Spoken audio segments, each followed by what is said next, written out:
Thank you for tuning in to the GSMC Basketball Podcast presented by the GSMC Sports Network. I am your host, Nelson, here on this Monday afternoon to start the week. I hope you guys had a wonderful weekend, and I hope you guys, any of you teenagers out there, you're ready for college because that's coming around the corner.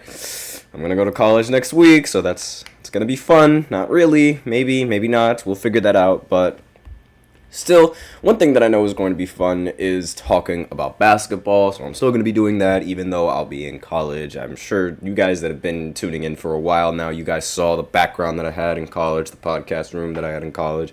I'm going to have all that, going to bring all of that back, but, that's besides the point. I mean, you know what, let's go ahead and let's get into talking about basketball, because who cares about my life? We care about other people's lives, specifically in the basketball world. So, LeBron is going to be topic number one, obviously, because now there has been no news about his agent, Rich Paul, blocking a trade. Yes, LeBron could have been traded last year, but he advised not to, so I'm just going to talk a little bit about that in the first segment. Then in the second segment, I'm going to be continuing my list for, best players at each position. So now we're moving on to the power forwards.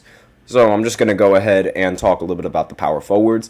Then in the third segment, I'm going to be shifting my focus to the WNBA. The WNBA is back now that the Olympics have concluded. And already, Caitlin Clark and Angel Reese are both breaking records. So I'm just going to go ahead and talk a little bit about that. Then in the fourth segment, we have I'm just going to go ahead and talk about all the basketball news that's been going on, ranging from how Noah Lyles has no idea who Nikola Jokic is, and how the 76ers acquired Gershon Yabusele. Again, forgive me if I completely messed up that name.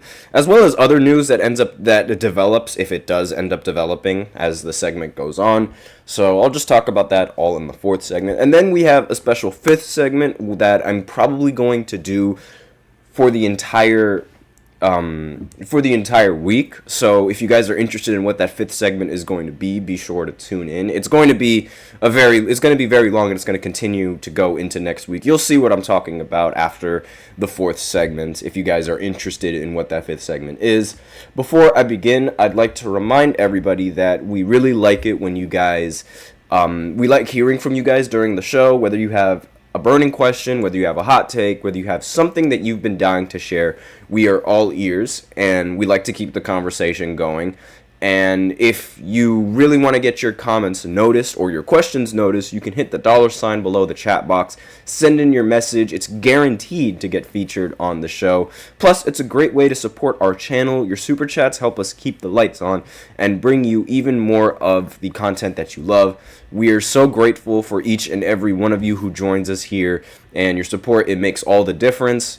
And if Super Chat isn't really your thing, you can use the link displayed below the ticker, gsmcpodcast.net. It really helps the show, makes it much more interactive between myself and you guys.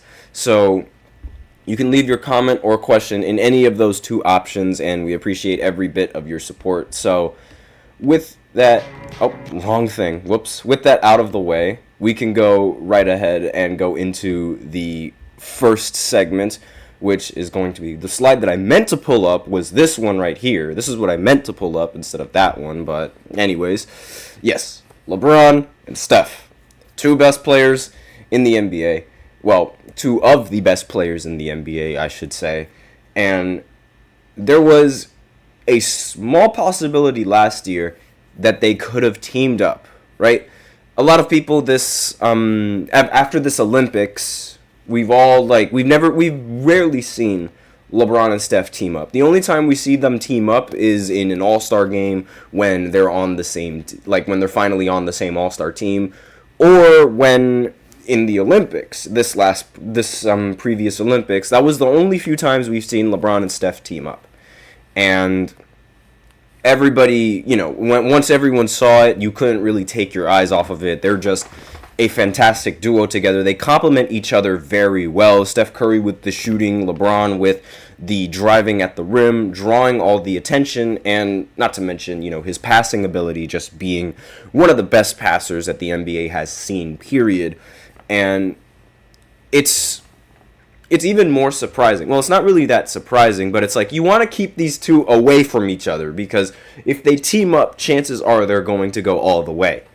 And that was a possibility. That was what could have happened last year. So now there's new information going around claiming that Rich Paul, who is LeBron's agent, implored the Warriors and the Lakers to completely scrap the idea of trading LeBron James to the Warriors last season. So there was talks about LeBron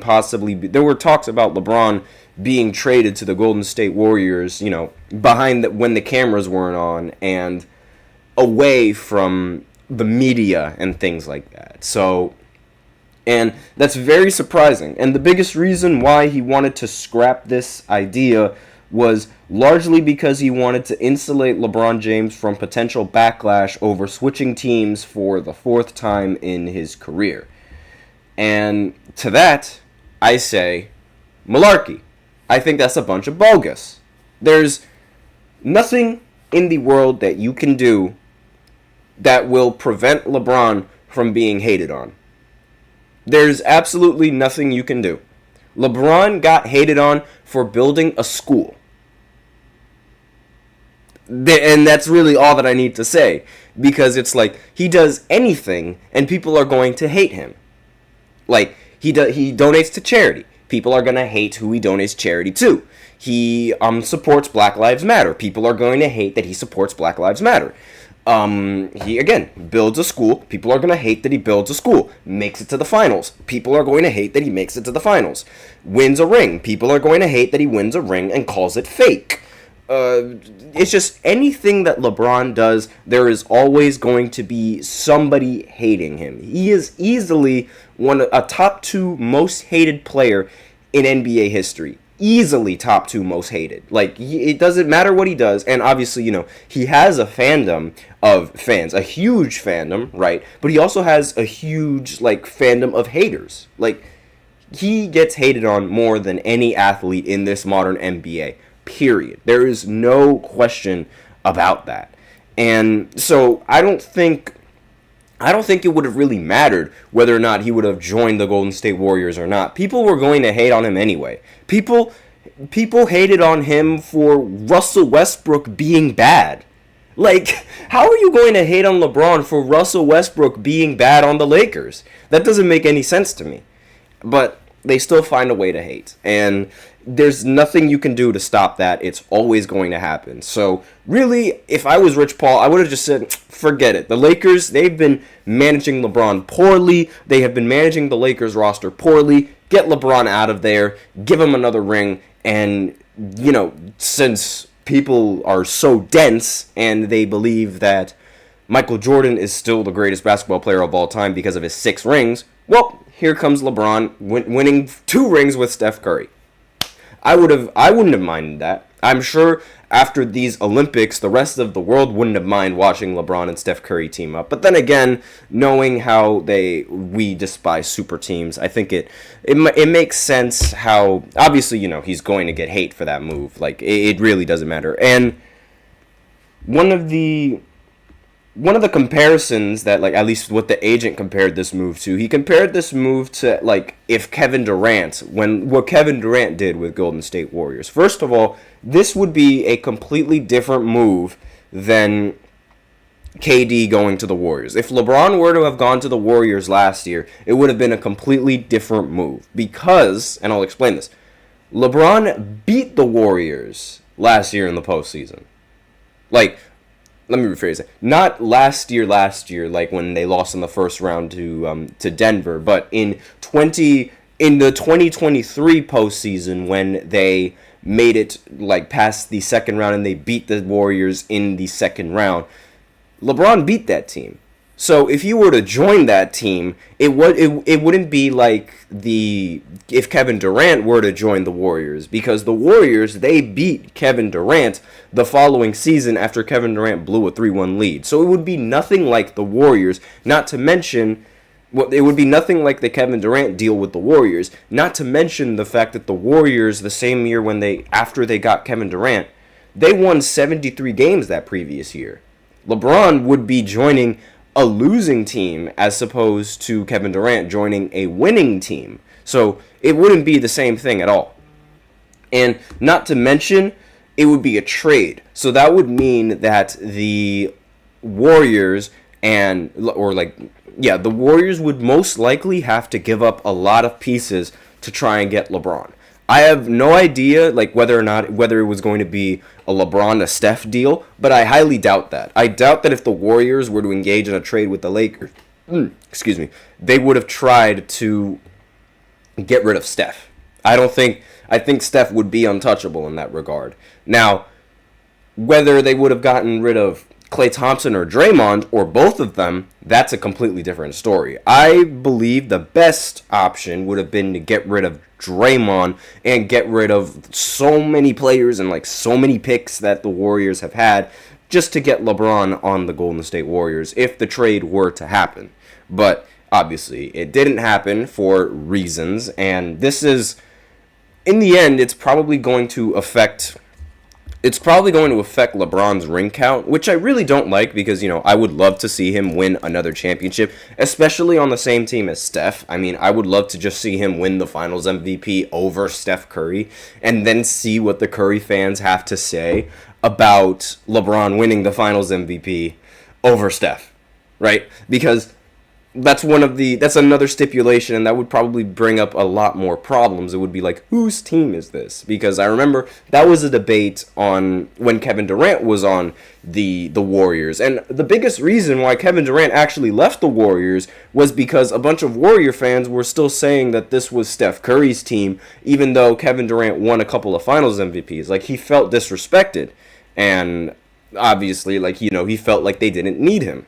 They didn't need him, as they proved later on, but that was sort of the drama with the Golden State Warriors at the time. But let me know in the comments what you guys think of this move, not really this move, but what you guys think of Rich Paul denying this trade. I'm sure a lot of you LeBron haters out there, you love the fact that he didn't influence this trade, and this trade actually didn't happen, or maybe you would have actually wanted this trade to happen so that way you can have more reason to despise LeBron. Who knows how you guys think of despising LeBron. But aside from that, I mean, I'm figuring this out in hindsight.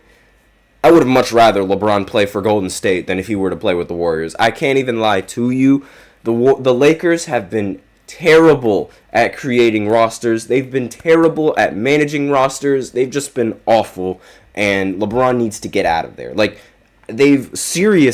not even joking with this. They were worse than Cleveland in the first stint. I am not kidding. The Lakers have been worse than Cleveland. Worse than Cleveland's first stint. And that first stint with Cleveland was bad. It was very, very bad. But this Lakers team, the Lakers organization has somehow been able to make it worse. But that's besides the point. So with that, we are out of time for this first segment. So now I will go ahead and go into the fourth segment where I talk about the best power forwards in the NBA. And I'll be right back after this short break, so be sure to stay tuned. I feel like I'm losing my mind. Is everybody in the world blind? Please, Lord, give me a sign, a sign. I feel like I'm losing my mind. Is everybody in the world blind? Please, Lord, give me a sign, a sign. I wanna be the greatest. Everybody on the fake shit. I look around and feel like everybody is the fakest. I make this every day and I'm impatient, hoping one day I blow up from the basement. Statement, the top is so vacant. I don't hear shit that I think is amazing. Waiting for my day when I'm playing sold out shows for 1,000 faces. Hey, give me that crown, get in my way and to be put down. It ain't your place, all this my town. If I want that shit, then I'll get it right now. I'm losing it, the noose it fits. I'm losing shit, a stupid myth. You choose to live or choose to dip. You choose to fight or lose your grip and lose a gift. I feel like I'm losing my mind. Is everybody in the world blind? Please, Lord, give me a sign, a sign. I feel like I'm losing my mind. Is everybody in the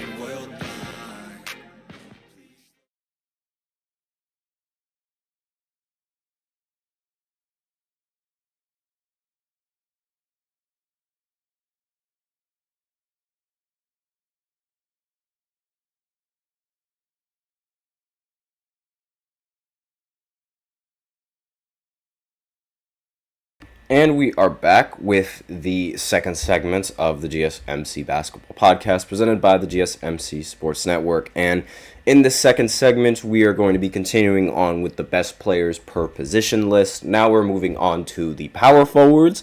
I did point guards last time, and so you guys can go ahead and listen to those segments if you guys are interested in who I think the best point guards are in the NBA. And now we're moving on to the power forwards. Before I begin, however, I'd like to remind everybody that we love to hear what you guys have to say. So if you guys want to make sure that your comment or question gets noticed, go ahead and use the super chat. You just hit the $ below the chat box. Send in your message. It's guaranteed to get featured on the show. It's a great way to support our channel. Your super chats help us keep the lights on and bring you even more of the content that you love.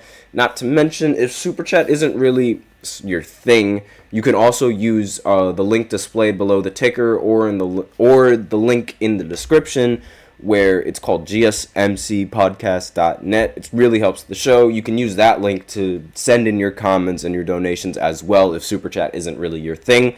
And we really appreciate the support from you guys. And without further ado, let's go ahead and get into this second segment where we talk about the best power forwards in the NBA. Now, I just want to disclose something before I make this list because I want you guys to sort of understand where I'm coming from.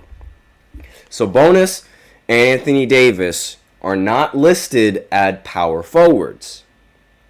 So that means they aren't going to be on this list.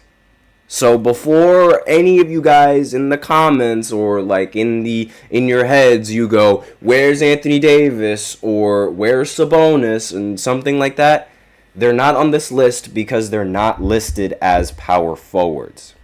I did a lot of extensive research trying to figure out who was listed at what and stuff like that. Also, Kristaps is not on this list either because, again, he is not a power forward. He is a center. This is a power forward list. So people who weren't listed at power forward for the season are not going to be on this list. I just want to let everyone know that before they lose their minds in the comment section being like, oh, where's Anthony Davis? Oh, where's Sabonis? Oh, where's this? Where's Victor? Da, da, da, da, da. No. Those guys are not listed at power forwards. You guys will see them in the next list when I bring up the best centers in the NBA, but this is strictly power forwards. I just want that to be, I just want everybody to know, and I'm saying it so loud and so clear so that way I don't get that one guy in the comments that's like, you forgot this or you forgot that. No, we're not doing that. Okay? So, first player on this list is going to be Giannis Antetokounmpo. No ifs, ands, or buts. He was the best power forward, period. He was in the MVP conversation. He averaged 30 points per game, 11 rebounds, and 6 assists, along with averaging 61% from the field. He became the first player ever to average these kinds of numbers in the modern NBA and was the only player to do so for the season. And again, the fact that he came fourth in the MVP discussion is just shows the talent of the rest of the NBA. Not to mention, while he's also a demon on the offensive side of the ball, he is arguably the best two-way player that the league has seen and that the league has in the NBA right now. He's won Defensive Player of the Year awards, he's won MVPs, he's won Finals MVPs, he's won championship rings. There has not been a single thing that this man has not done in the NBA. He is clearly the best power forward. There's no other power forward that even comes close to him in terms of natural ability, and there's no power forward that comes close to him in terms of accolades currently in the NBA right now. So he is clearly the best power forward. If you guys have a problem with him being ranked as the best power forward, you're probably just a hater, because I can't even lie, don't know why you would think anyone else is better than him. Now, next player on this list is Zion Williamson. Now, I really, really, really want Zion to succeed in this NBA. Aside from maybe LeBron and Giannis, he is by far the best finisher around the rim that I've ever seen play in this league. in his second year as an NBA player, he became an all-star and he averaged 27 points per game. He didn't really do as well in this year with the Pelicans, mainly because he was trying to share the ball amongst CJ McCollum and Brandon Ingram. So figuring out, his place in that offense was a little bit challenging for him. However, he is still a very, very efficient 25 point per game scorer, 24 point per game scorer that shoots around 59% from the field as well as 34% from three. He's just ridiculous, and he's crazy efficient from inside the arc as well as outside the arc. He also averages 7 rebounds along with 4 or 5 assists as well. Now, the reason why, one of the biggest reasons why, I have him in second is because it's really based off of, potential. What he could do if he wasn't sitting out every single time, or if he wasn't getting injured here and there. Really, I think if he was healthy all the time, he would be the best power forward, which is why I have to put him on this list. Not to mention, in the play-in, he ended up scoring 44 points, I believe, and the only reason why he lost in that play-in game was because he got hurt at the end. And I really think he would have been a lot better in the postseason had he not gotten hurt. But we still haven't seen Zion in the postseason, but I really feel like he would be that play. I really think he would be that guy. He's just that talented, and I really want him to succeed. Maybe this is the one bias that I have on this list, and I wouldn't really be upset at whether you have him. He needs to be in the top 5 though. I'd be upset if he wasn't in the top 5. And the rest of the players on this list I could see being over him. The rest of the next players that I tell you on this list, I could see being over him, but really, I'm a big Zion fan, so this is why I have him in second. Now, next player on this list is Paolo Banchero. This man is arguably the most underrated player in the NBA right now, and he just started his career. This is his second year, but in his second year, similar to Zion, he made the All-Star game.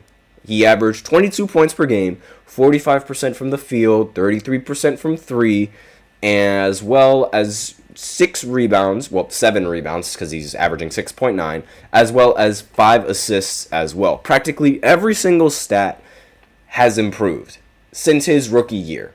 And in the postseason, that was the biggest reason why I have him at number 3, because of his postseason performance.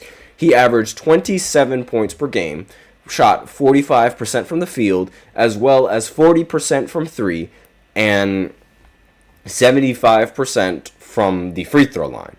And he also was able to average 8 rebounds along with 4 assists as well. And the reality is that he is very underrated simply because of the team that he plays on. He plays for the Orlando Magic, and the Orlando Magic, they don't really have that much, widespread media attention as other teams. It's one of those low market teams, so because of those low market teams, they're not going to get nearly as much attention. Not to mention the fact that let's face it, the playoff games between the Warriors, and not the Warriors, Jesus Christ, the Cavs and the Magic, they aren't really all that much. They weren't getting nearly as much recognition as you would think they would get. The games would start at around 1 o'clock in the afternoon, which are the least viewed playoff games, by the way. And so because of that, it wasn't like Paolo was getting enough attention, despite the fact that he was really good in the postseason. In Game 3, he had 31 points. The only bad game that he had in the postseason was in Game 4. And even then, the Magic ended up winning that Game 4 by 23 points. And he had only 9 points in that Game 4. He shot really bad. But like I said, Game 3, he had 31 points. Game 5, he had 39 points and lost by 1 point. In Game 6, he had 27 points, and in the elimination game, in Game 7, he had 38 points. Now, that is some peak playoff performance right there, especially from someone who's only played in the NBA for 2 years.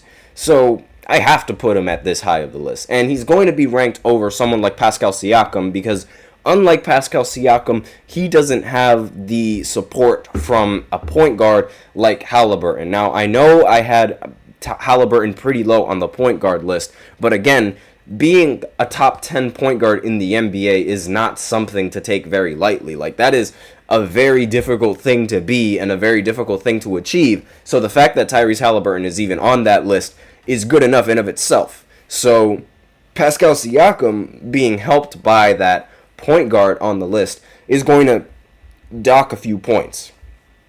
And that's really like the biggest reason why I have Siakam as, you know, the fourth best power forward as opposed to, you know, the third best power forward. He's had a pretty very decent career. Again, it's not really like all that jarring, I guess you could say, but it's been pretty solid. Like, it's a very solid career. He averaged 21 points per game in the regular season as well as in the postseason. He also averaged 7 rebounds in the postseason as well as in the regular season. He does have a championship ring, which differentiates him from these two players on the list, Zion and Paolo. But I mean, really, the biggest reason why he's fourth on this list is because the fact that he's good now, and his resume also speaks for itself compared to every other power forward that's left on this list. Like, compared to every other power forward that's left on this list, aside from Giannis Antetokounmpo, he has a much better resume and a much cleaner resume than you would think. So that's the reason why I have him as fourth on this list. Next on this list is Karl Anthony Towns. Now, the reason I had to put him at top 5 because of the fact that he made it all the way to the Western Conference Finals finally. But again, he's going to get some points deducted simply because he, you know, was assisted by Anthony Edwards, as well as the fact that he wasn't really that good in the postseason. He was very underwhelming in the postseason, and he's always been underwhelming in the postseason. But again, he does have the reputation as being the best big man shooter in NBA history. And a lot of people would put him at the center. He used to play the center, but now he plays power forward. So that's the biggest reason why he's even on this list. Because the rest of the power forwards, they're kind of weak, and you guys will see why as I continue with the rest of this list. But not really much that needs to be said other than that I just think Karl Anthony Towns is better than the rest of the players that are coming up on this list. And, you know, especially given how he performed, in how he actually, you know, brought his team pretty far into the postseason. Again, he also had the help from Anthony Edwards, but he was the face of this team for a while. But, you know, those are just my opinions. Next player on this list is Lauri Markkanen. And Lauri is a bit of it, like, he's a bit here and there. You know, I don't really know exactly how I should think of him, but I just can't really envision myself saying that he's better than Karl Anthony Towns because I still haven't seen him in the postseason. And because of the fact that I haven't seen him in the postseason, I think it would be a little bit premature to have him ranked higher than someone like Karl Anthony Towns, who has made it to the postseason and has brought his team to the postseason before. Granted, he obviously had help, but, you know, I just can't put someone like Lauri Markkanen over Karl Anthony Towns. And, you know, that's just my opinion. I can't have him better than Karl Anthony Towns. Next player on this list is Julius Randle, and the only reason why he's not being ranked over somebody like Lauri Markkanen is because Julius Randle is horrible in the postseason, but he makes the postseason. So the big reason why he's even on this list are his all-star appearances as well as the fact that he makes the postseason. But aside from that, no. Julius Randle, I mean, his numbers are much better than Lauri Markkanen's, but in the postseason, he is just, he just turns into a completely different player that you don't want on your team. His points per game averages drop dramatically in the postseason. Like, for example, in 2023, he averaged 25 points per game in the regular season. But in the postseason, he averaged 16 points per game. That is almost a 10-point drop in terms of production. And, like, it's just like, why would you even want that? Like, I'm sorry, that's just, that's awful. That's disgusting. Not to mention in 2021, his first playoff appearance, he shot 29% from the field as a power forward. That is awful. It is gross. And this is the biggest reason why he's like ranked so low on this list, because he's good in the regular season, but in the postseason he's just not all that. And I know what you guys are thinking. Why would you rank him, higher than Lowry? I mean, like, yeah, Julius Randle doesn't make he makes the postseason, but he doesn't play well in it. And Lowry doesn't make the postseason at all. It's just because, like, the way that Julius Randle falls off in the postseason is bad, and like it really needs to be studied. And I really don't think that Lowry would make that big of a fall off compared to how Julius Randle makes a fall off in the postseason. That's just me.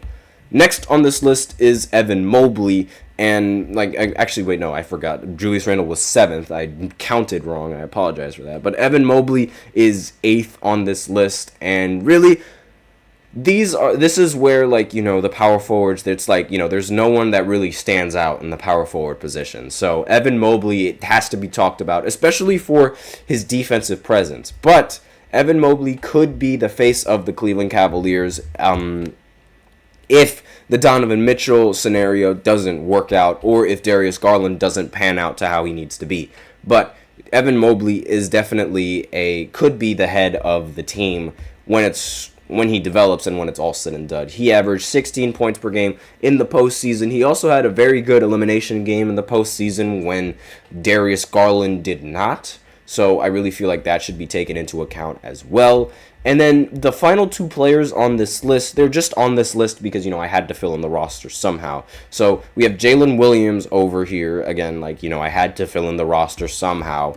And this is Jalen without the Y, I believe. So, just in case you guys are confused on which Jalen it is, because there's 2 Jalens on. There's actually 3 of them, I think. I think there's 3 Jalen Williams on the Oklahoma City Thunder. I have to check the roster again, but I do know there's more than one. So he's obviously, he was in the running for Comeback Player of the Year at one point, but the biggest reason why he's so low on this list is because his team is really good. And because his team is really good, obviously, his performances are also going to be pretty good. And then the next player on this list, again, I had to fill in the slot for somebody. It's going to be Draymond. His defense is arguably the best defense at the power forward position, aside from someone like Giannis Antetokounmpo. That's really the big reason why he's in this discussion for being a top power forward. It's his defense, as well as his, amazing passing ability. And the fact that he can do everything else on the court efficiently and at an elite level aside from scoring.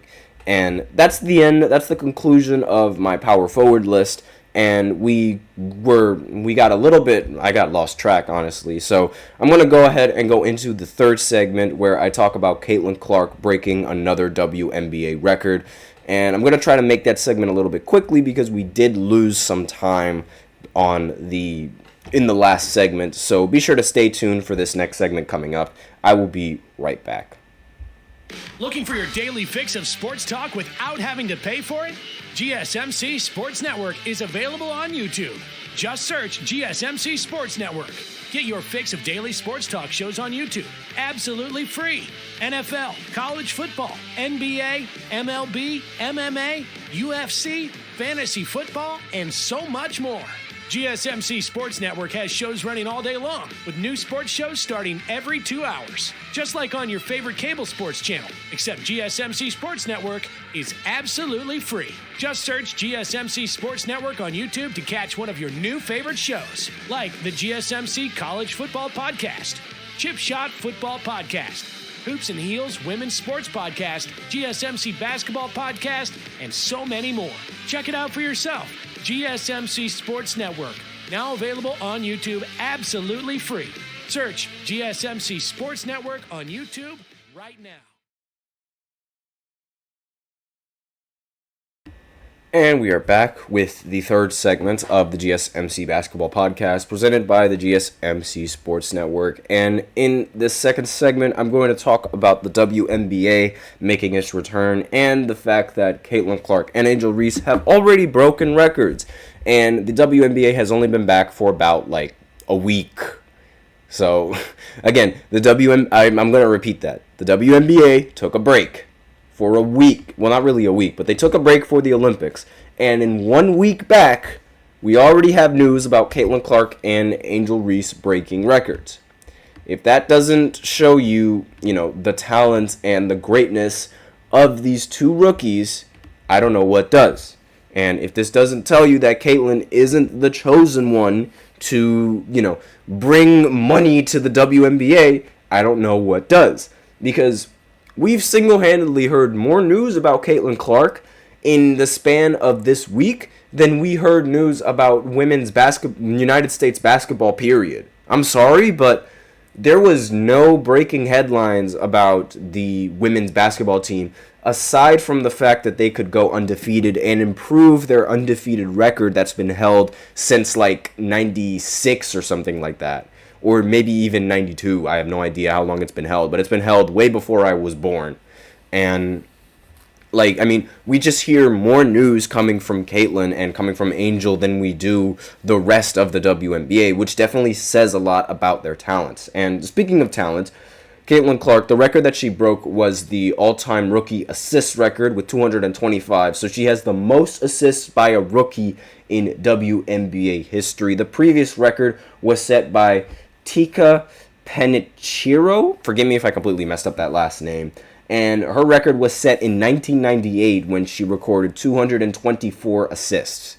Now, Caitlin breaking this record, the fact that this record was set in 98 and no female rookie has been able to break this record until she did, just goes to show you the talent that she has in the WNBA.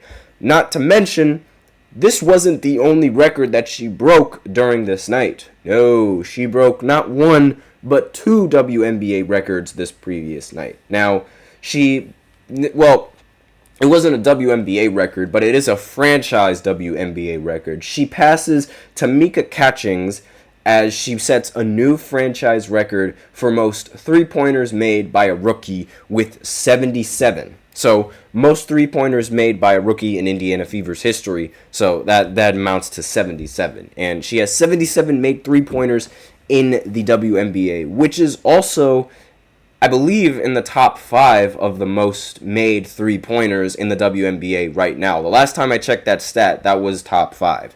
So, and not to mention, she's also leading the WNBA in assists. So, she's top 5 in three-pointers made.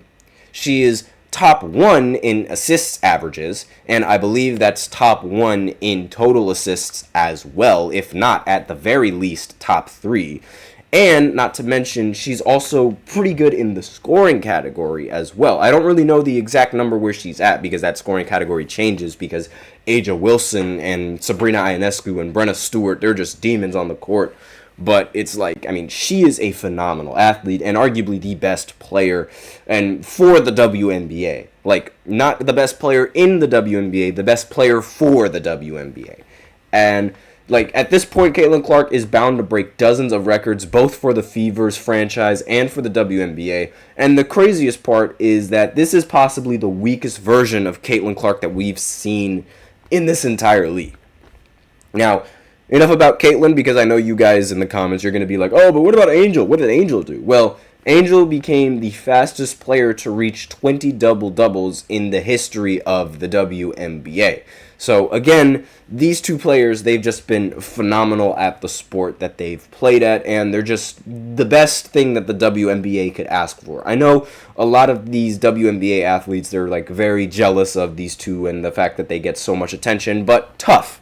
Suck it up and deal with it. Boo-hoo, you're going to be making more money because of the WNBA's new revenue deal that they have with Amazon Prime. Suck it up. These two are great for your league. And really, it's just, you got to understand that these two are great for your league. Now, Caitlin Clark, for the first time in the longest time, I swear to God, she actually had help in playing against the Storm, who I should note, they're 17-10. Meanwhile, the Fever are 13-15. So they were able to beat the Storm by 20 plus points. And the big reason was because that Caitlin finally had help in terms of scoring help. Like there'll be games where she just doesn't get any kind of help from her teammates. Her teammates drop the ball, her teammates cause turnovers, her teammates miss easy shots, and in this game she finally gets the help that she needs. This one female, Lexi Hull, who came off the bench, scored a career high 22 points, and I believe, let me just see the field goal. She shot 8 for 10 from the field as well as 6 for 7 from the three-point line. Caitlin ended the game with 23 points as well as 9 assists. And really, surprisingly, the best player for the team was Kelsey Mitchell, who ended the game with 27 points and 10 for 19 from the field. Now, if you guys listen to my podcast, then you guys would know that my opinions on Kelsey Mitchell aren't really that high. I am not a big fan of Kelsey at all, but thankfully she actually played so much better than Caitlin did in this previous game. And the Chicago Sky, they ended up losing by almost 20 points. They lost 68-86 to the Phoenix Mercury, and Angel Reese ended the game with 19 points as well as 20 rebounds. And I mean, she's just, she gets rebounds pretty easily, and a lot of people, they criticize her because she gets rebounds off of her own misses. I've seen that before. I've seen a lot of the rebounds that she gets are off of her own misses. And that's really the big reason why she gets the rebounds, but I'm not going to, hate on her because she broke a huge record for the WNBA, and it's kind of ridiculous how they're both just breaking records left and right.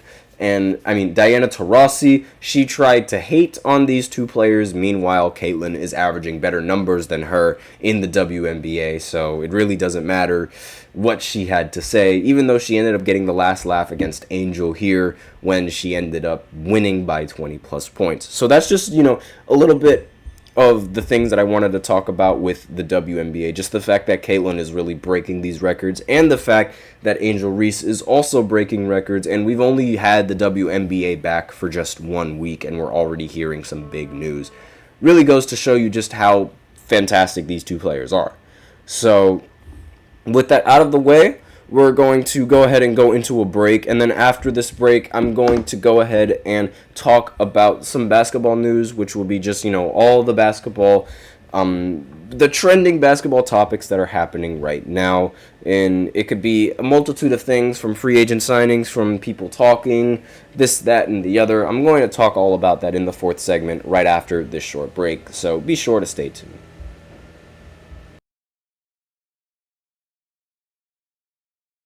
For the best and latest podcasts available anywhere, go to the podcast app on your cell phone and type in GSMC to access free content-rich podcasts on health and wellness, book reviews, sports, entertainment, relationships, social media, movies, technology, finance, and even weird news. Subscribe and download the GSMC Podcast Network's family of shows, available everywhere podcasts are found.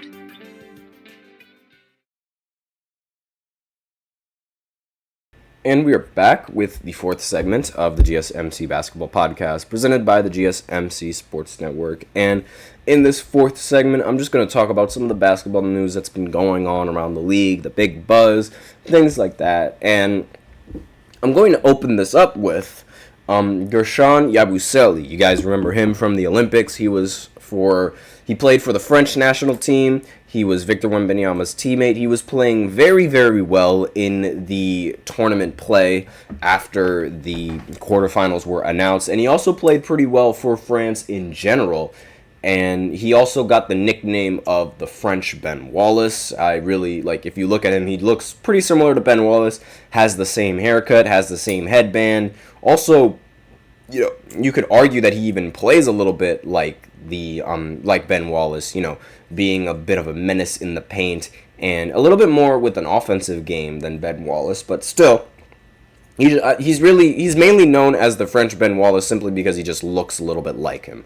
And he recently signed with the 76ers. He signed a 1-year, $2.1 million contract with this team. So, if you guys remembered from the previous segment, I was hoping that the Spurs, or I was, saying that the Spurs should try and acquire him, but the 76ers apparently, they beat me to it. They beat the Spurs to it, and it really shows just, how the Olympics can, how scouts view the Olympics and how, they're trying to acquire as much talent from overseas as they possibly can. And, I'm excited for him. I'm excited to see how he does in the NBA. He played for the NBA before. His career in the NBA didn't just start.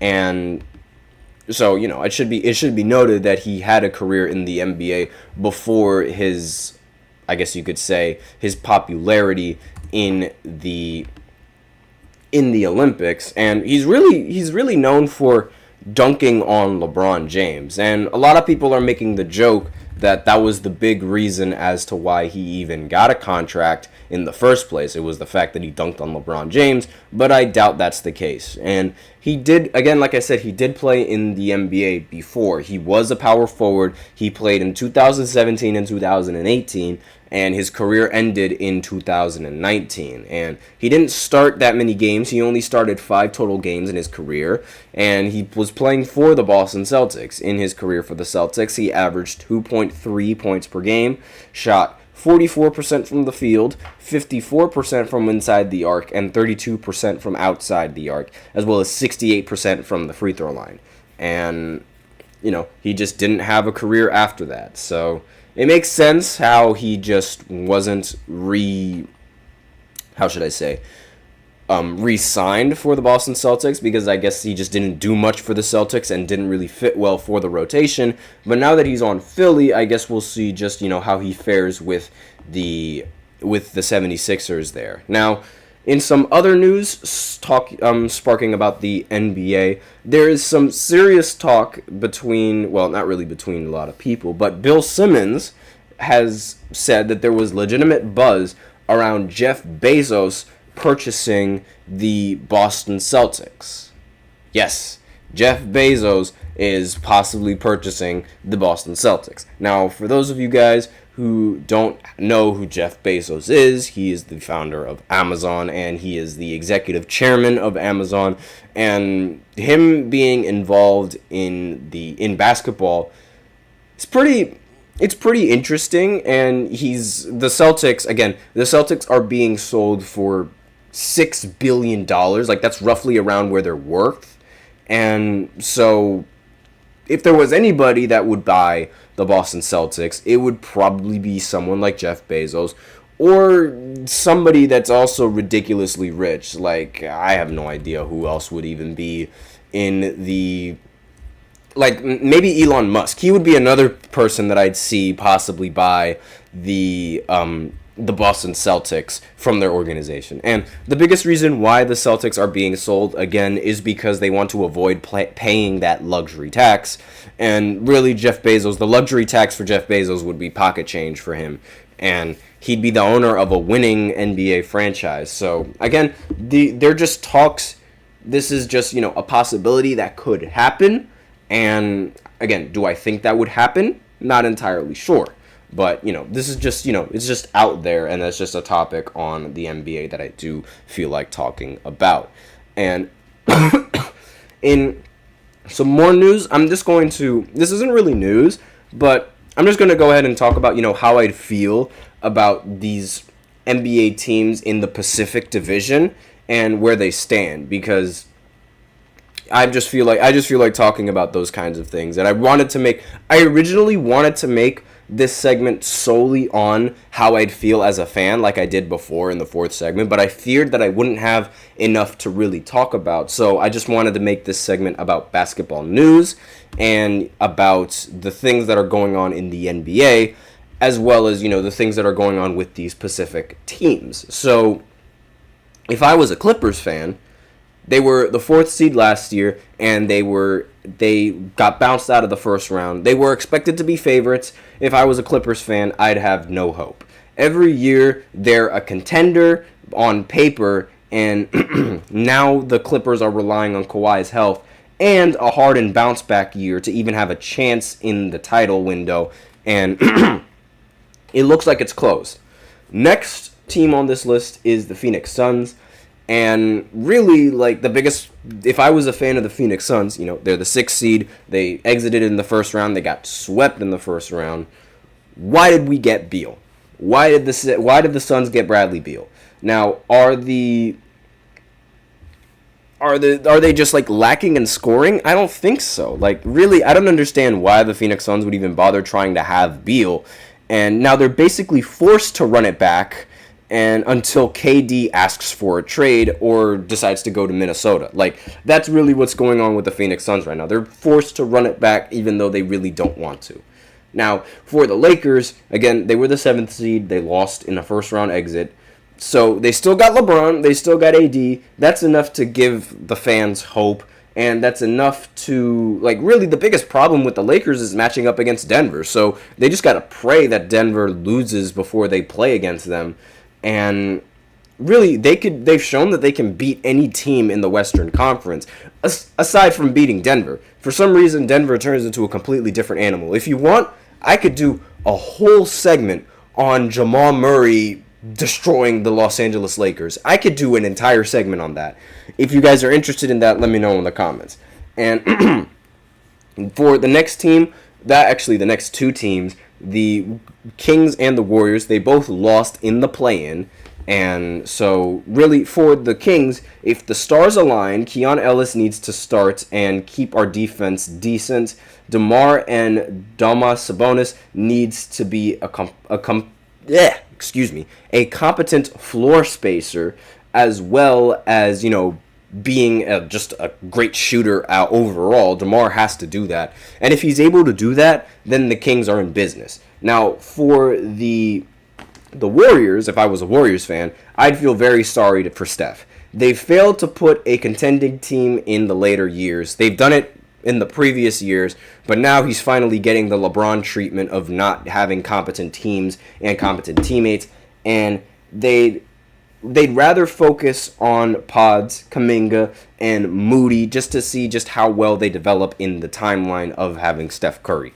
So that's all that I have to talk about in the fourth segment. I know it was sort of all over the place, but really there's not really much to talk about for basketball going into basketball news. So I just made the entire thing about basketball news and went in and talked about, if I was a fan of all of these teams, because why not? It's my segment. I can do what I want to do, because I feel like, that's sort of, talking about news and then talking about how I feel about a team. I mean, there's not really that much news to derive from in the NBA right now. So it was just in case I didn't have anything to talk about later and no news broke out, because I thought news was going to break out in the NBA world, but it really didn't, aside from the fact that Noah Lyles didn't know who Nikola Jokic was. But I really don't want to talk about Noah Lyles that much, because after he said that, I realized that he's just trying to get attention. So I understand that this is all over the place, but I really don't want to talk about Noah Lyles not knowing who Nikola Jokic is, because I don't want to give him that much more attention. That's going to be the last time I talk about Noah. So that's really all that I wanted to talk about in this fourth segment. Just a lot of basketball topics that have been going on, as well as, how I would feel if I was a fan of this NBA team or that NBA team. So finally, we're going to reveal the fifth segment, which is going to be players that I think do not deserve the MVP. I'm going to do this every single fifth segment for the future. Not really the future, but for this week, because I can legitimately make a case for every single player that I have on this list. And so, I figured this would be something that would be pretty interesting. So it's every single day you guys would be able to tune in and say, who is the player that he thinks doesn't deserve the MVP? So I'm going to talk about that in the fifth segment, and I'll go ahead and explain that again in the fifth segment right after this short break. So be sure to stay tuned for that, and I'll be right back with you guys.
And we are back with the fifth segment of the GSMC Basketball Podcast presented by the GSMC Sports Network. And in this fifth segment, as well as the rest of the fifth segments that are, Jesus, my hair is all over the place. But in this fifth segment, as going to be the rest of the fifth segments for the week, I'm going to be creating a list of players that I think deserves an MVP over a player that won the MVP in that year. So I'm going to do an example in this episode, or in this segment, as well as, I'm going to continue with that going into the next fifth segment, and then the next one, and then the next one, until I run out of players that I think deserve an MVP, right? So, again, I'm going to explain how I'm going to do this segment so that way you guys can have an idea of how it goes. So basically what I'm going to do is I'm going to take a player that won the MVP in a specific year, and I'm going to say whether I think he deserves. I'm going to bring up another athlete that I believe deserved the award over the athlete that I just mentioned, and it should be noted that the MVP is I'm going to say this into the mic, a regular season award. Meaning that I'm only going to be judging it based off of the regular season. I am not going to be judging it based off of the postseason. It is just going to be players that played better in the regular season than the MVP, and therefore players that I think should have won the MVP over an MVP caliber player, or over the MVP of that specific year. So, just to give an example for this segment, the biggest player, and I'm going to go from, I'm going to go from currently, so from this year backwards. So, we'll start with Joel Embiid. Obviously, Joel Embiid, he won his only MVP in 2023. That was when Joel Embiid won the MVP for the NBA and for the Philadelphia 76ers. And in my opinion, he did not deserve to win this MVP. I think that Nikola Jokic was the better player this year and was the better player in that season and should have won the MVP aside from somebody like Joel Embiid. And the reason why I think that is because Nikola Jokic, he ended up playing more games than Joel Embiid that year. Nikola Jokic, while he didn't average as many points as Joel Embiid did in that previous year, Joel was averaging 33 points per game, 10 rebounds, 4 assists, shooting 54% from the field, and 33% from three.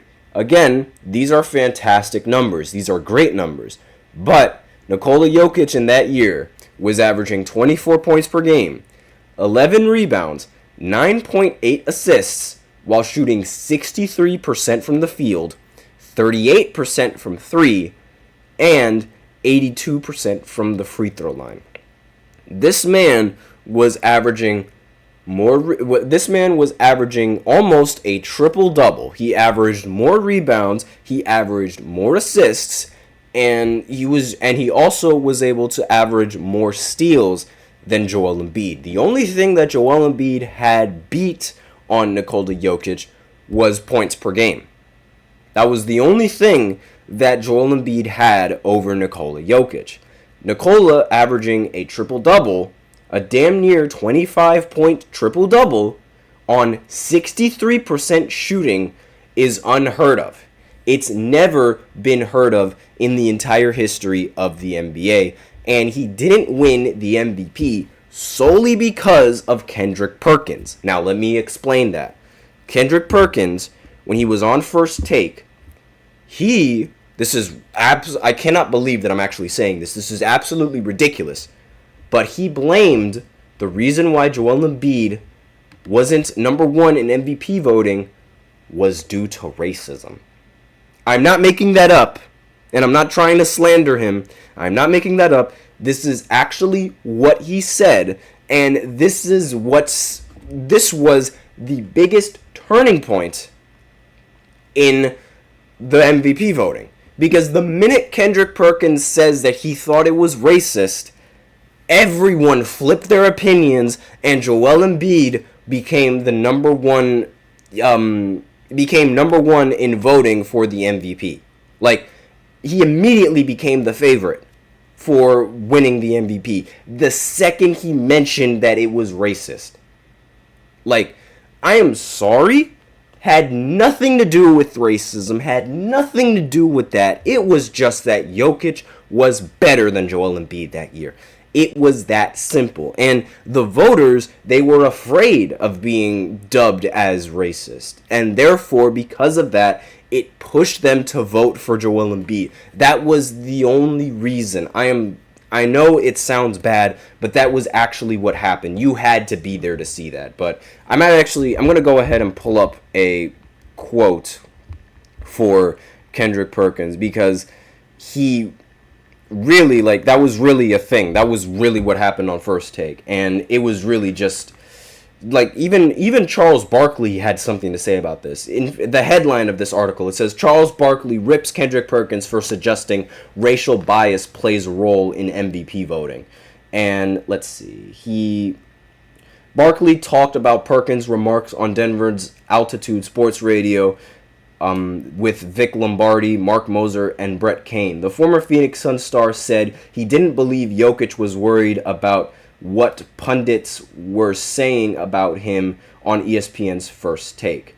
And really, I'm pretty sure, this is the quote, I'm pretty sure he don't give a damn about those idiots talking about him on TV either. If I know the Joker, he probably just got out of bed, probably got a good night's sleep. The Nuggets, they won a tough game last night. Mike Malone probably should have given them the day off and let them sleep in the day after that game. I'm pretty sure he's not in for all this silliness. You can't tell me because the numbers don't make sense. Does he know how many voters are white actually, or did he pull 80% out of his you-know-what? My point is, if only 5 white guys have won MVP in the last 30 years, that makes 0 sense, his argument. 0 sense. Because if that was the case, we'd have a lot more white MVPs. Wouldn't the numbers be way, way worse? So this was Charles Barkley's quote on Kendrick Perkins and that entire situation. And that was really the biggest reason why Joel Embiid even won that MVP to begin with. Because, as I said before, Jokic was number 1 in the MVP gradings and in the MVP polls up until that point. And not to mention, Jokic ended up winning the MVP the next year after Joel Embiid won the MVP. So really, there was no competition. I think Jokic should have won the MVP in that year, and Joel Embiid only got lucky that Kendrick Perkins even brought that up and told everyone about that, because if he didn't, he would not have. Jokic would be standing on 4 back-to-back MVPs right now, because he already has 3, and he should have won an MVP in that year. He's already the best player in this decade. He's already the best player that this decade has seen. Simply put, give me Nikola Jokic over Joel Embiid in any situation. I don't care whether it be regular season, whether it be playoffs. It doesn't matter. Just give me Nikola Jokic over Joel Embiid in any situation. And that's the big reason why I have Joel Embiid as one of the players that doesn't deserve an MVP. And that's basically how this is how the 5th segment is going to go for the rest of the 5 segments. I'm going to bring up another player or maybe 1 or maybe 2 players that I think didn't deserve the MVP over a certain player. So it's going to happen for majority of these 5th segments that I'm going to be doing. Now, if there isn't any sort of basketball news to talk about, I might sprinkle that in there as a 4th segment or a 3rd segment and do 2 people, but really this is going to be saved for the 5th segment for this week only. So just wanted to let people know that, and that's all that I have on this podcast. Thank you so much for tuning into the GSMC Basketball Podcast presented by the GSMC Sports Network.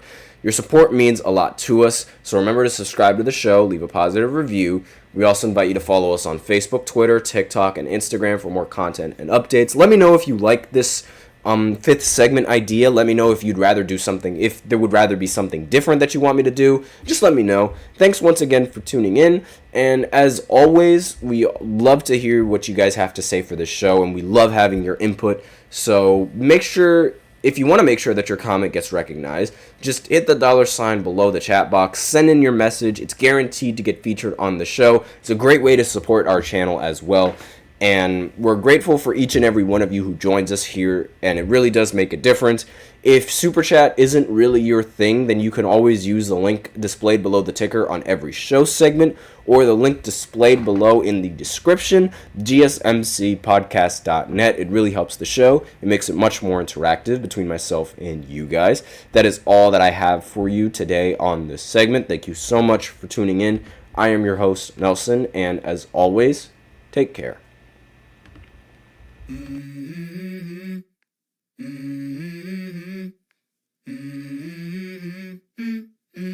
Let's go. I wake up to a little bit of drool on my pillow, feel like it's gonna be a bad day. Yeah, I'm tired of shit, and the coffee ain't hit yet, damn ain't that